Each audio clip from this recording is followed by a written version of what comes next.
teaching absolutely begins with the whole child in mind.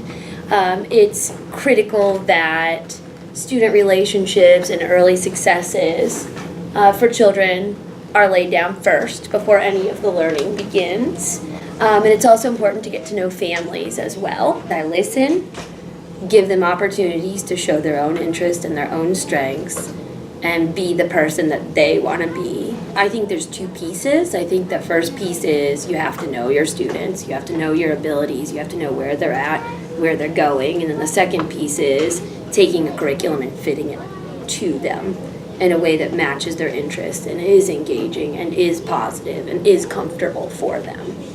Assessment is imperative, and I don't think it has to be always a formal process. I think it happens all day long. You're constantly watching kids.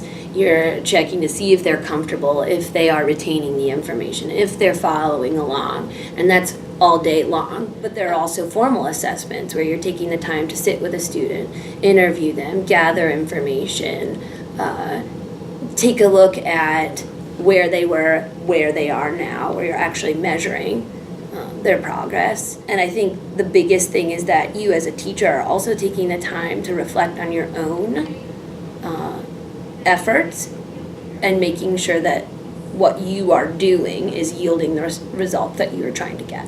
The classroom itself is a collaborative community in which they work together to support one another and are also on their own personal growth plans.